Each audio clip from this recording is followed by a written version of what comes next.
Hamıya sen deyirsən buraya da, buraya baxdım.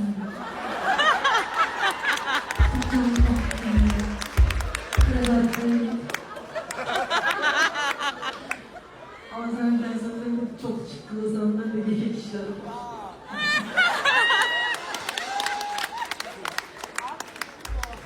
Hoş geldiniz Gülna!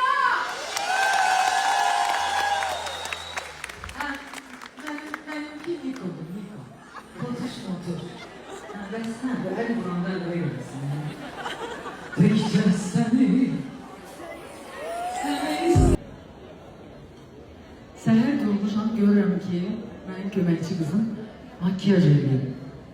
O qədər də gözəldir özü, o qədər də bərbad makyaj edir. Baxıram, ona deyirəm ki, nə gün də sənsən? Yox, biraz rümyanla vurmuşam, Allah haqqı özür deyirəm, Allah səni vursun yalansa. Gözünün üstə qalıb o rəhbə çək var. Deyirəm ki, sən bu 4 ildə heç eləmədin, nə oldu sənə? Axşam ağlamışam, niyə bir Filizar ağladım məndə? Az gel görür. Haradasın kızım? Modun en pahalı maykasını giyinip görüp seni. Melizar da Gucci'den giyinir. Sevinçten ağlayın. Her şeyi yaşayırıq bu hayatta. Yaşayınca güzel. Her şeyin birbirini görüp tezdenden kalkan adam kimi hissedeceğim. Sevinçten ağlayın. Bir de ki, okey, indi bilmirəm, ikiniz de qoşulub birbirine sen yağlamsınız.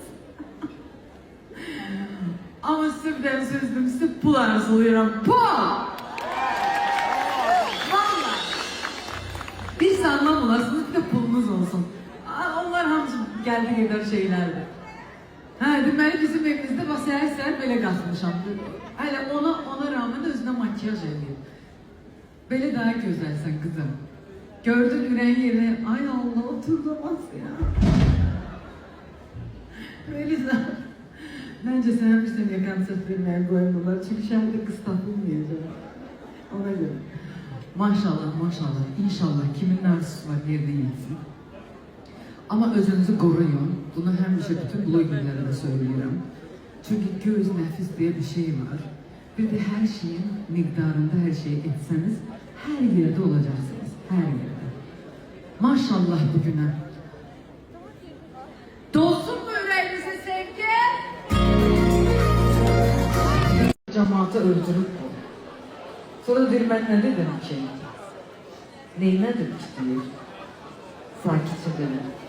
Ama yok, enerjili de olursan sen. Ben başa düşürəm səni niyə izləyirlər, baxırlar.